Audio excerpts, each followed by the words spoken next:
Hello everybody. I'm going to discuss the polar vortex in this video, specifically the stratospheric polar vortex in the southern hemisphere, right? It's usually very strong, the polar vortex in the hemisphere where there's winter, and there's a very rare stratospheric warming, sudden stratospheric warming event that's being predicted to engulf the southern polar vortex over Antarctica and displace it. And when that happens, it's quite rare in the southern hemisphere. The polar vortex splitting and breaking in the northern hemisphere is more common because there's there's more turbulence from land-ocean contrast, which you don't get so much, in the southern hemisphere. It just kind of hovers over Antarctica normally. There are impacts to the entire global weather patterns, and climate change is, of course, greatly affecting the polar vortex. I'll go into a deep dive on that. So that's the purpose of today's video. So I think I've got a lot of neat stuff for you. And of course, this is Newton, who loves to be on my lap. Can you wave? Can you wave? Look at the camera over there. Look over there and wave. And just in case you think I'm not crazy, I've got this book, Go Dog Go. Kid's book, of course, published in 1961. If you're of that age, you probably remember it as a kid. Anyway, I thought, my dog knows all the words in this book. Like, he knows his name, he knows what go means, he knows what car means. Oh, now he wants to get down. He knows what... I should do a book review on this book, Go Dog Go. Go dogs go, right? He knows all those words. Go on skates or go by bike. Go on foot, run, skip, or hike, right? And there's boats in here and cars and trees, so he knows all of the words. So I'm seeing if I can actually get some response from him as I read him this. Anyway, that confirms my grasp on lack of grasp on sanity. But let's talk about climate. Let's talk about the polar vortex. Let's talk about jet streams. My name is Paul Beckwith, and let's go into a deep dive. So this is the article by Severe Weather Europe blog. Just came out today, September 10th, 2025. A stratospheric warming event will engulf the southern polar vortex with possible far-reaching weather impacts. Okay, so it's starting to happen right now as I speak in the southern hemisphere, right? Of course, we're in winter in the southern hemisphere. The forecasts are showing strong temperature and pressure waves up in the stratosphere above the South Pole, and about to sort of displace the polar vortex off Antarctica, push it up the Antarctic Peninsula. And these events are rare in the southern hemisphere, but they're usually very powerful, and they're known to have a global impact, even on the upcoming northern winter season. So what happens in Antarctica doesn't stay in Antarctica. The southern hemisphere doesn't experience these winter stratospheric warming events so often. There's only a few known events in the past several decades. So this blog looks at the current stratospheric warming event, how it's forecast to develop, and also some of the unusual effects that a warming event can have carried to the northern hemisphere. So there's really strong linkages in the upper atmosphere between the northern hemisphere and the southern hemisphere. Okay, so this is what we currently have right now around the southern hemisphere. So actually, I can bring up Earth Null School, and you can see what it looks like in real time. So this is 10 hexapascals. This is, Antarctica. It's displaced a little bit, offset here, but we're getting high pressure areas coming in, which is going to displace this polar vortex from Antarctica, and that feeds back to lower levels. This is very, very high in the atmosphere. The jet streams are at 250 millibar. This is much, much higher. And as you go up higher and higher, you get more, it's more circular. You don't have the waves of the jets that you see with the jet stream. So you can see it's becoming a little bit less circular. This is the jet streams, very, very wavy. And as you go down the atmosphere, you can get more and more wave action, etc. Okay, so that's a key thing to keep in mind. So this is what we have this is the cold air, warmer air. Okay, now, so the polar vortex, the main player or driving force between these events that are occurring is the polar vortex. So it basically describes broad winter circulation over the northern and southern hemispheres, the hemisphere that's in winter. Okay, it gets very strong, very circular in winter. So they give a three-dimensional image here of the polar vortex where the vertical scale is enhanced so that you can see it. So the basic thing from this diagram, so this is very high up, circular polar vortex. As it goes down, you get more undulations and jet stream waviness, and then this is the sort of thing that you get at the surface. It's much more wavy, much more, it's much less symmetric, etc. So the waves of the polar vortex, the motions of the wind speeds, carry down through to the surface. Okay, that's what this diagram is showing. So overall, the polar vortex, it behaves like a large cyclone. Some people falsely call it a stratospheric hurricane. Covers the whole polar area down to mid-latitudes. It's connected through all atmospheric levels from the ground up or from space downwards. Could have different shapes at different altitudes. So it's normally separated. The entire polar vortex is normally separated into the upper or stratospheric polar vortex and the lower or tropospheric polar vortex, which is also known as the jet streams.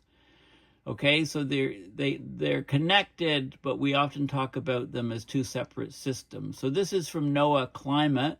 This is a great illustration showing the stratospheric polar vortex, in this case over in the northern hemisphere winter.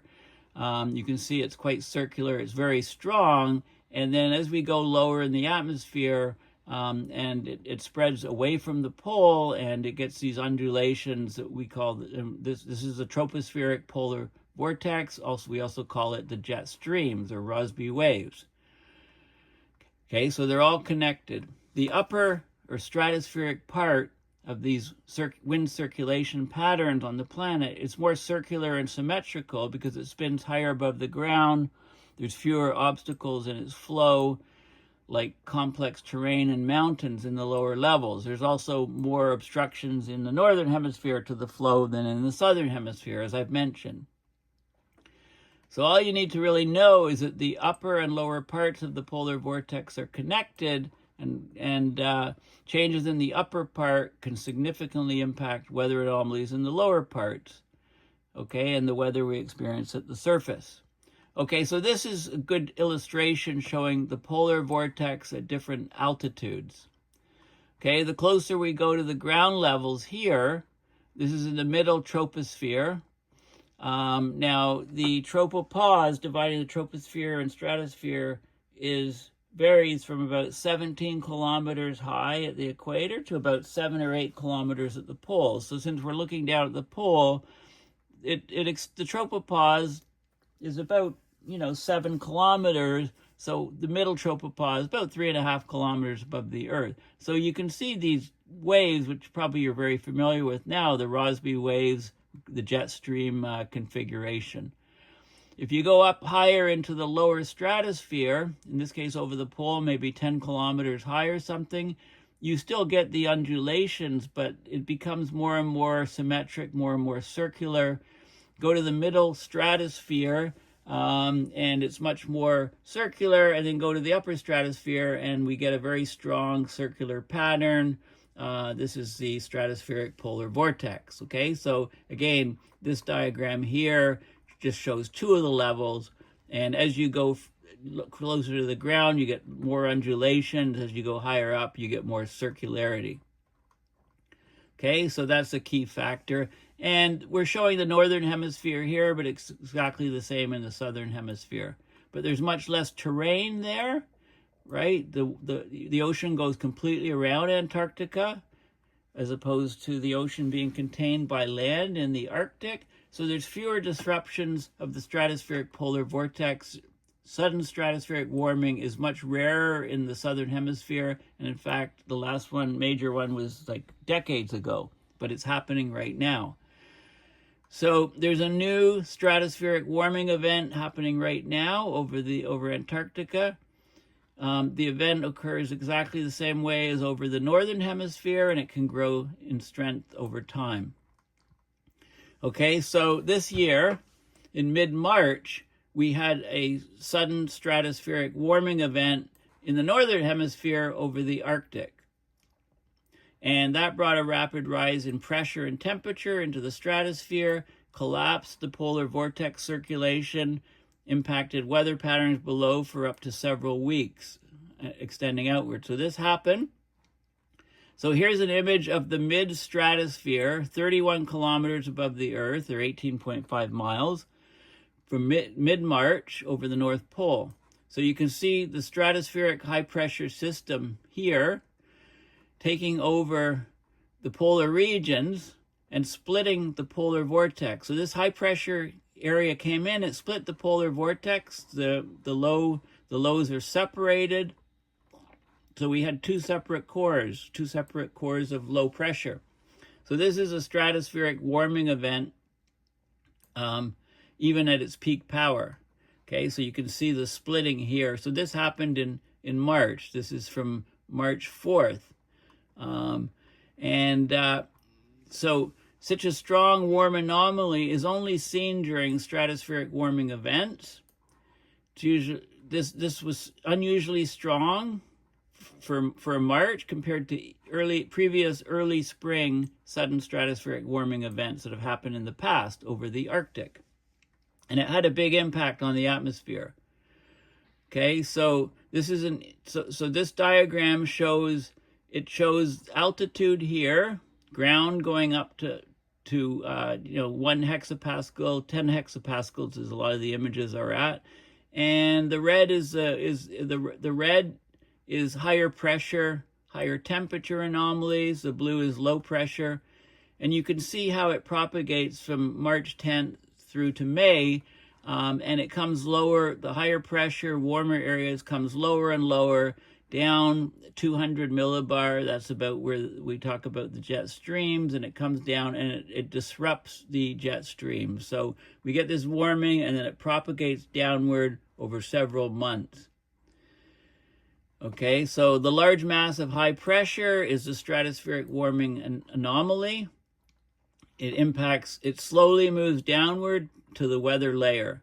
So, down to, the 200 millibar sort of level here where the jet streams are. This is in the troposphere. Okay, so it propagates downwards.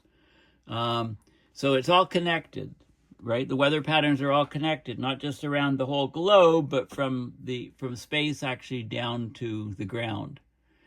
Okay, so you get these. So basically, the southern hemisphere, of course, has opposite weather seasons to the northern hemisphere. So we're now in summer ending, September, right? It's winter in the southern hemisphere heading towards spring. So we get an active polar vortex circulation over the South Pole. And I showed you what it looks like at the moment, okay, like this. So it's not significantly disrupted yet, but it's heading there. So the NASA stratospheric monitoring system shows zonal winds around the core of the southern stratospheric polar vortex at the 10 millibar level. Okay, so that's what this shows. And so 60 degrees south, zonal mean zonal wind speeds at 10 hexapascals, meters per second wind speeds. And you can see what it's done in previous years. So there's an envelope here. This is in 2024. You can see there is fluctuation and variation. In 2025, we're here, and this is what we're expecting it to suddenly plummet down and weaken as the polar vortex is split.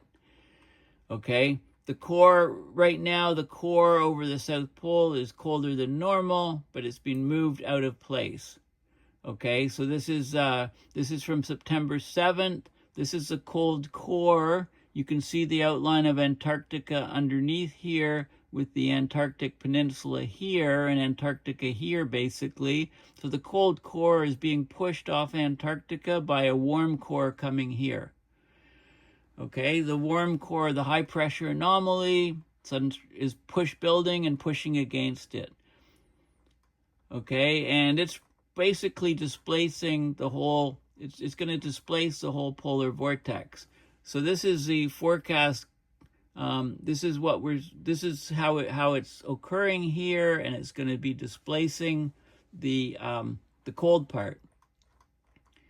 And they can do forecasts going out. If you look at wind, it's a good estimate of polar vortex strength. And here's the zonal mean wind speed in meters per second at 10 hexapascals.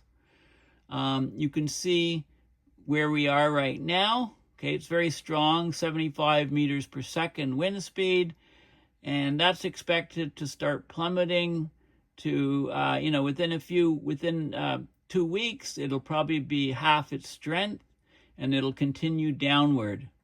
Okay, so not every warming in the stratosphere is officially classified as a sudden stratospheric warming event.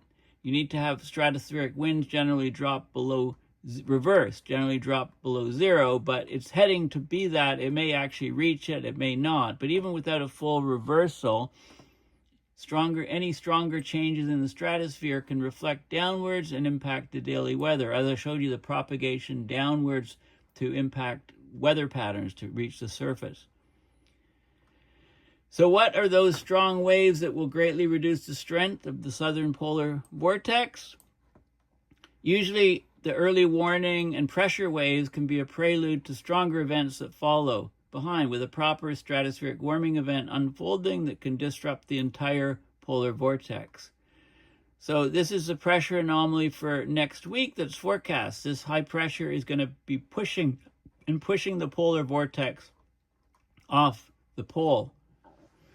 And we're getting, there's a warming wave. And then what happens is it's like a duel here between the hot and cold air. The hot air can actually spread around the cold air. Colder air is more dense, right? So the hot air pushes against it and can deform, is more likely to deform because it's, hot air is lighter. It's not as dense as cold air. But it doesn't give up. And then eventually it can push here, and then the hot air can be over the continent, over the pole, and the colder air displaced to South America, and the weather starts getting very cold in those regions. Okay, so this is kind of an evolving thing, and temperatures in the main cold core of the polar vortex can be 50 degrees Celsius above normal. So a very rapid, a huge lessening of the coldness in the polar vortex. It's displaced, but it's also greatly weakened. And so basically, there's a strong warming event. It doesn't have to be a full wind reversal. This shows you some more images of it. And there's an interesting video showing how the progression is expected to be of this stratospheric warming over the South Pole for September of 2025. So it's a very useful, informative video. So let's just quickly watch it. Okay, so this is what we have here. And you can see this, you can see the high pressure air pushing the low pressure off. So the polar vortex is displaced, and there's a dance as they circle each other. And again, there's more distortion in the hot air side. Okay, so So you can see the displacement here. And this event is quite rare in the southern hemisphere. It's much more common in the northern hemisphere. Okay, so you can see how it extends outward. Okay, so very interesting phenomena. So we saw the spinning of the polar vortex. We saw the attack of the frequent stratospheric pressure waves getting stronger. So how does this connect to what's going on at the surface? So the global forecasting system forecasts for the South Pole pressure index. Negative value means a weaker polar circulation, more disrupted flow. Okay, so you can see here, this is the Antarctic oscillation forecast, and you can see it's negative, it's weaker, there is fluctuations as we move forwards from where we are right now, September 10th. Okay, so this is what's happened. This is the forecast, the spaghetti diagram. This is showing you different information. So what is going to happen to, for example, over Australia? So this is expected in Australia, a very broad cold air anomaly as a result of the pressure patterns being disrupted, allowing the colder air to escape from Antarctica into the mid-latitude. So this is the forecast for Australia. It's supposed to be the green areas anywhere from 4 to 8 degrees Celsius colder than normal. Blue areas, from about 0 or -1 to about -4. Okay, so much colder than normal in Australia and New Zealand as a result. And then if you go forward, you can see, so this is to September 24th, you can see after this stratospheric warming of the polar vortex over Antarctica, you can see disrupted weather patterns and pressure patterns as more and more cold air, low pressure air gets pushed away from Antarctica into the mid-latitude. So you can see these cold air outbreaks coming here and here and here and here as the warmness takes over the central area. So huge disruption of the stratosphere, and then that carries into the lower atmosphere, the atmosphere, and the weather patterns. Okay, if you look at so there's some more images here of Australia. This is some other images from the Europe's different weather forecasting systems. More coldness over Australia, though.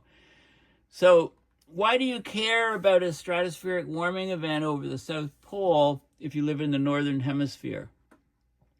Well, this is a very good diagram showing below here, showing connections between the two hemispheres. So this is summer. This is the North Pole here. This is the South Pole here in winter. This is the equator, all the hot air rising in the troposphere, waves carrying up into the stratosphere and then circulating to both poles here and also here. And this is known as Brewer-Dobson circulation. It connects the circulation from both hemispheres higher up in the atmosphere. So we've got transport of air, we've got mixing of cold and warm air, we've got downward coupling from this air. So this is 50 kilometers, 90 kilometers up. So up, we have all this circulation up in the high atmosphere, connecting the summer pole and the winter pole, right up through the mesosphere, up to 90 kilometers high above the Earth, this Brewer-Dobson circulation, connecting the poles. So when there's a huge disruption in the South Pole, that gets carried through these various waves up into the northern hemisphere, etc. Okay, so that's a key thing to remember. The connection between the poles. In this case, it's via the Brewer-Dobson circulation higher up in the atmosphere. Okay, so this is a great simplification, but the main idea is that air flows and there's energy transfer between the poles. So the northern and southern stratospheres are interconnected on many different levels and can communicate, so to speak. Some people call it teleconnections or long-range connections. There's also effects on other physics aspects of the atmosphere that we don't talk about that much, but I will do some specific separate videos on them. So there was a recent study that showed total electron content, TEC, in the ionosphere. Now, you know about the ionosphere. It moves lower during the night. It affects shortwave radio transmission, AM radio, right? You get stations carrying much further at night as the ionosphere moves lower, bouncing radio waves off it. Okay, so here's some data from the 2019 stratospheric warming over the South Pole. What happened then? So this was the change here, and this was the total electron change. Okay, so here was the on 15th of September electron concentrations or counts very low over North America. After the sudden stratospheric warming in southern hemisphere, you suddenly got very high, 60 to 80% higher TEC, again, total electron content in the ionosphere. So very strong ionosphere, right? So we had 40 to 80% anomalies in the electron charge, the number of electrons in the ionosphere over the United States after the polar vortex, sudden stratospheric warming of the southern hemisphere polar vortex. And you saw similar but reverse changes over Europe as the energy wave from the strong stratospheric warming event had already reached the northern hemisphere. Okay, so there can be positive and negative disturbance in the oxygen-nitrogen ratios, in the number of electrons over the US and Europe from these events. Direct weather changes were observed also following this strong event in 2019 in the higher and lower atmospheres. So there was a strong weather effect even the following winter. Okay, so this is what we can expect probably. There's a lot of complexity. We have a complex global weather circulation system, but there is a simple connection between South Pole pressure anomalies from August to October and the following temperatures over the northern hemisphere from December to February. So this is there's correlations here. Okay, this is the correlation coefficient, 30%, very common here. This is negative correlations is the yellows, negative up to negative 30% or so here. So basically there's a signal between the prolonged high pressure anomalies over the South Pole during the August to October period and colder temperatures over the central and eastern US. Europe shows a reverse signal with a warmer anomaly. So if this holds true, if the sudden stratospheric warming type event occurs over Antarctica as we're expecting and it's initiated, we're likely to have colder temperatures over central and eastern US this winter and warmer temperatures over Europe. Okay, so basically, we're getting some really interesting stuff happening. So let's talk about, there's other articles here in severe weather. So that's great. So let's have a look. Let's do a dive into the polar vortex. Okay, let's talk more about the polar vortex. So I'm going to show you some of the recent. So I asked, what are the latest 2025 peer-reviewed scientific papers on the stratospheric polar vortex? So basically, the stratospheric sudden warming of March 2025 abruptly ended the northern hemisphere stratospheric polar vortex. So there's a paper out which I'll show you some analysis from. It analyzed the major stratospheric sudden warming in March 2025, which I've already discussed. That ended the northern hemisphere polar vortex early. And so it looks at temperature changes and variability compared to previous years, showing a strong link between tropospheric patterns and stratospheric vortex behavior. Okay, a recent paper in the last 6 months, it was published in Climate of the Past. And they use climate simulations to explore how a stretched polar vortex affects mid-latitude climate variability in the past, during the last glacial maximum. The last glacial maximum peaked 21,000 years ago. So they looked at climate variability then from proxies like ice core records, etc. They found that even then, there's evidence that weakened or displaced polar vortices can drive colder, more variable winters further equatorward, with direct implications for modern climate variability linked to SPV, stratospheric polar vortex dynamics.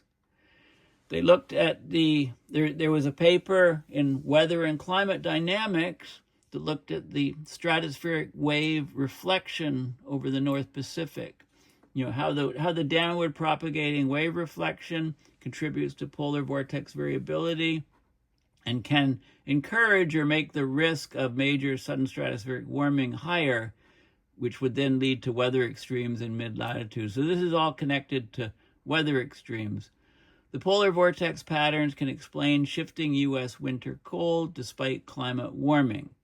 Okay, so this Science Advances study, it identified 2 specific patterns in the stratospheric polar vortex that steer extreme winter cold to different regions of the U.S. So when we get the stretched polar vortex, we can get more cold outbreaks at lower latitudes into the U.S.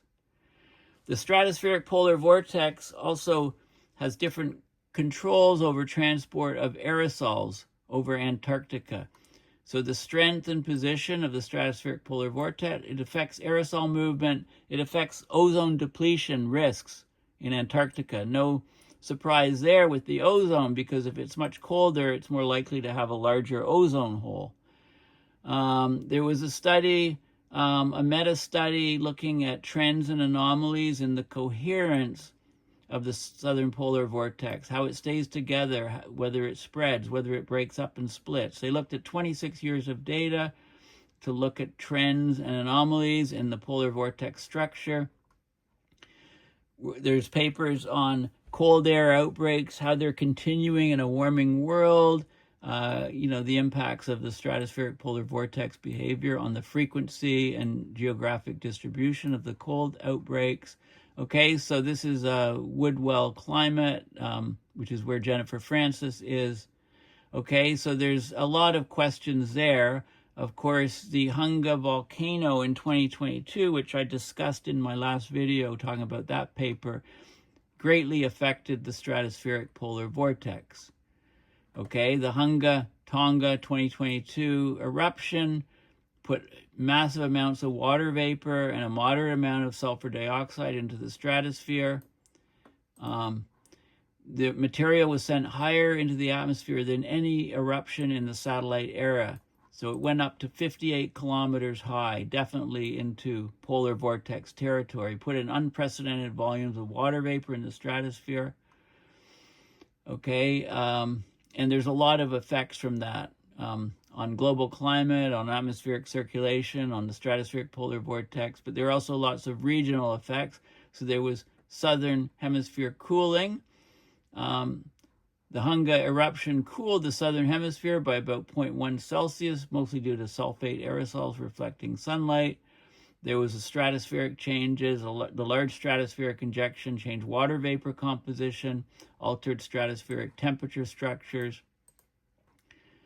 Okay, so, we found out a lot. So basically, the Hunga volcano in 2022 significantly changed the composition of the stratosphere, regional climate in the southern hemisphere. It says, but there's no direct evidence it caused major sustained alterations to the stratospheric polar vortex. Okay, so that recovered basically. Okay, so I looked at some more questions here. Okay, and then all the references, I just clicked on source and looked at the references. So let's have a look at some of these links, and I'm not going to go into them in great detail. I don't want this video to last forever, but these are really good sources to find out more things about the polar vortex. So of course the Wikipedia page on the polar vortex is great. They stay up to date. They give lots of diagrams, lots of explanations. So here is a strong tropospheric polar vortex, right? Not much undulation, and a weaker tropospheric polar vortex. So that's basically the jet streams, that part of it, right? As I've shown already. Then the stratospheric polar vortex is much higher, much more cohesive, much fewer undulations as you get higher above the surface. Okay, and they separated into northern hemisphere and southern hemisphere, durations and strength and so on. So there's a lot of really good information, as usual, in Wikipedia. I highly recommend Wikipedia. They've just had their 25th anniversary, I believe. And they're still independent, and there's still very, very good information in this world of fake news. I think you can rely a lot on Wikipedia. This is a NASA site. All the links will be in the description. You know, what is the polar vortex? You know, how does it affect things? How it varies over time? Potential vorticity or rotation, temperature, ozone effects. Okay, so there's lots of good information, learning information there. This is a good presentation on the polar vortex meshing and stripping the gears of the atmosphere. Okay, so, you know, Earth's atmosphere is composed of multiple interlocked rotating parcels of air, right? At the poles, rotating vortices form an important part of the system. All right, so how do polar vortices interact with the atmosphere? Okay, so there's lots of really good information. The idea of vorticity, rotation, it's a measure of rate of rotation of air particles. Stratification, when layers of stable air form, you know, mixing, vertical mixing, and so on. A lot of the basics on that. It talks about CFCs and ozone. This is sort of the jet streams here. Okay, so there's a lot of really good information here. So I'm just touching on many sources that you can look at yourself. Okay, this is a paper, What's in a Name? A paper from 2022 on the use and significance of the term polar vortex, because you hear this term a lot in the news. What does it really mean? Mainstream and popular science media are rife with misunderstandings about what a polar vortex is. The term most aptly describes the stratospheric polar vortex, right? A single feature dominating the cool season circulation over the pole from 15 to 50 kilometers. Regional jet stream variations dominate the tropospheric circulation, which is not well described as a polar vortex, okay? Some people call it the tropospheric polar vortex. And then it talks about cold air outbreaks and why they happen and so on. So it's a very good paper, you know, on, you know, up to date on showing good explanations on polar vortex, tropospheric, stratospheric, connections between them, etc., etc. Okay, so I recommend that you definitely read this paper. You know, it's sort of, it doesn't assume a lot of prior knowledge and can explain things. What to know about polar vortex collapse. This is from March 6th, last week, an article in Time magazine, you know, about what to know about it and what can happen. Okay, what about splitting and so on. So this is a good article, current article in Time magazine. Then we can go to the climate.gov NOAA website. There's a blog, an early but interesting end to the 2024-25 polar vortex season from April. So this talks about the collapse of the polar vortex, the northern hemisphere polar vortex that occurred in March. This was an article from April. So it gives more detail on what happened in the northern hemisphere. With the northern hemisphere polar vortex, you can see these winds actually reversing, the wind speed actually reversing, which is a true sudden stratospheric warming event causing a reversal. Okay, so it basically chopped and caused an end to the northern hemisphere polar vortex. This is an article from April talking about how that collapse of the northern hemisphere polar vortex affected and impacted the U.S. and Canada weather patterns in the mid-spring. Okay, so these ads are crazy, man. Okay, so it has good information about the polar. You recognize this figure, right?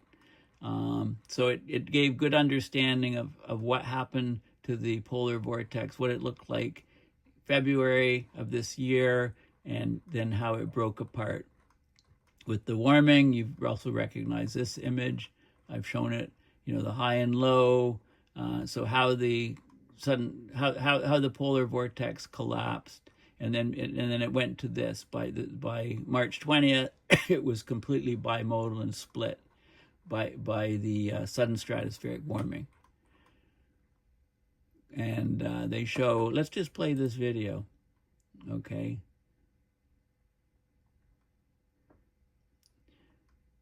Sorry, I should have had it set up already. We have to wait a couple seconds. So anyway, there's loads of really good information. I think it's important to have a decent understanding of what it is, because a lot of people, they hear this term and they don't really know. So here's, you get the nice circular pattern, then it elongates and spreads, the high pressure's coming in, splitting it into 3 different nodes, and then, right, and then it replays it basically a second time.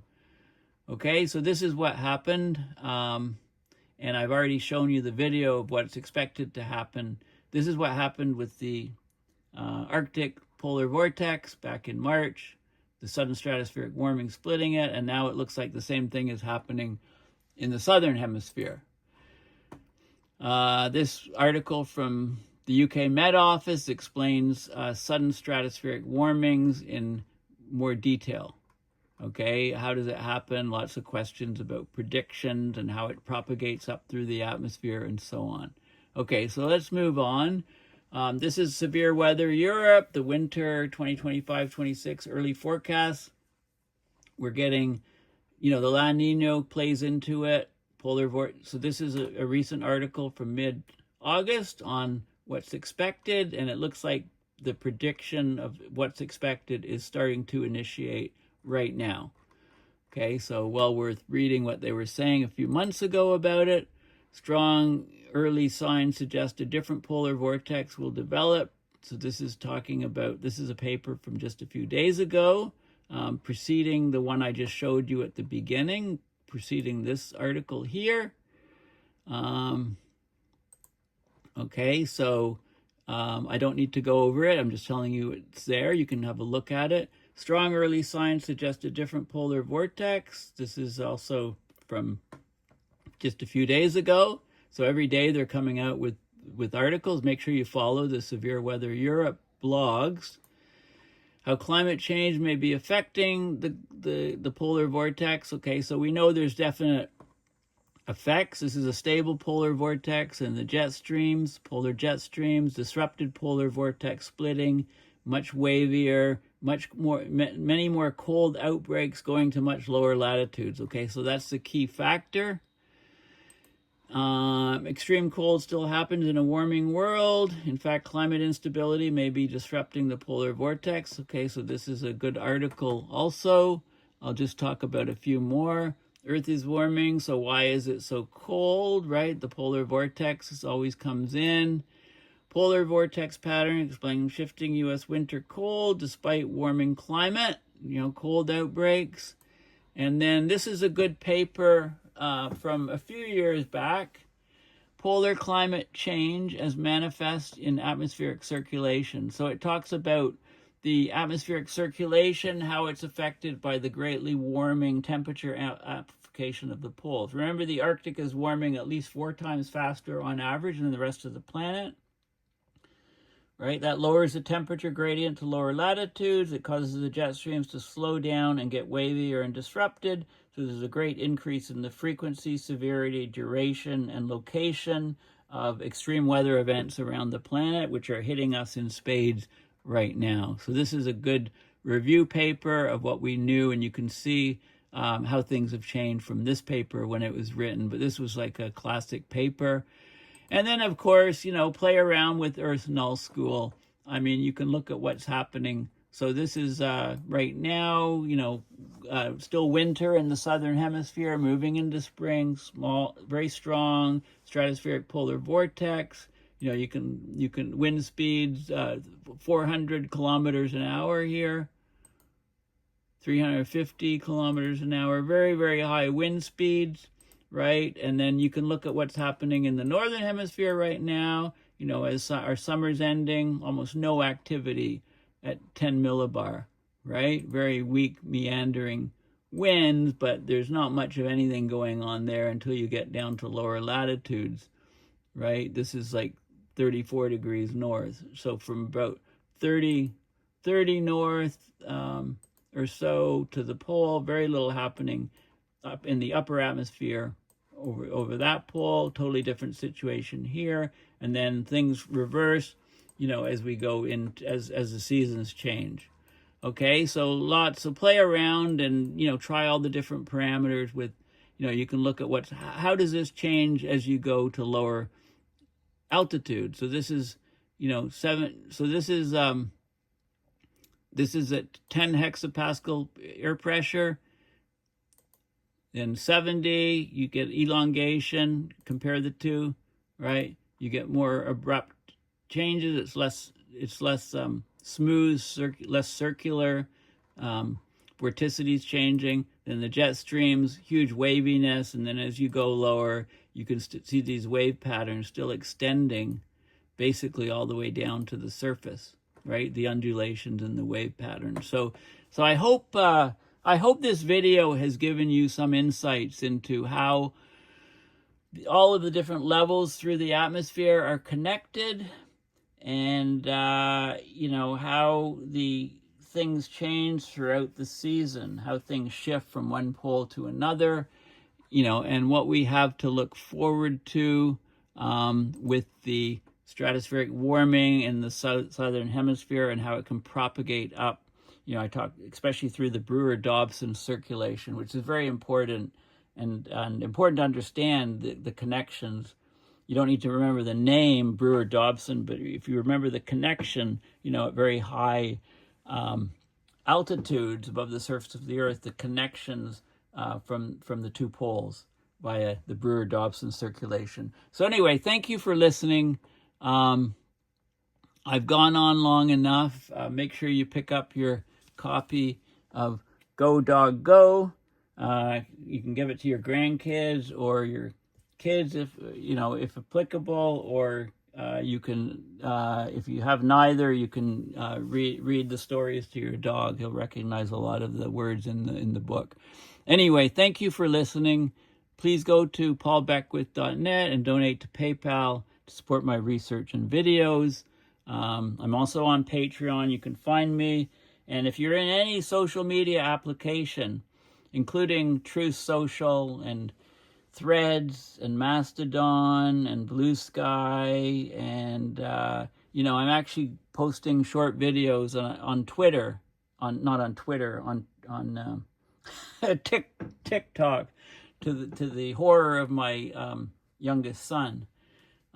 Any other social media, you can just search for Paul Beckwith, one word, or Paul space Beckwith. I'm there.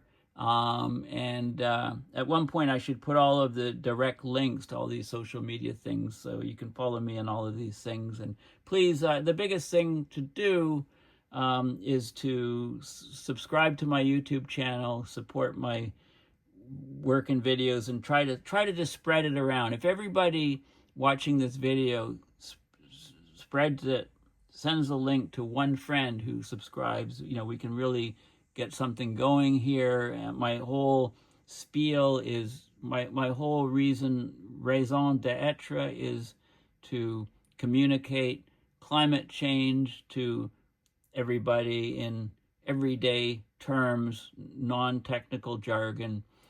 And that's what I strive to do. I don't always reach that. This video is probably too complex, too detailed. I don't know. But anyway, thank you for listening. And bye for now.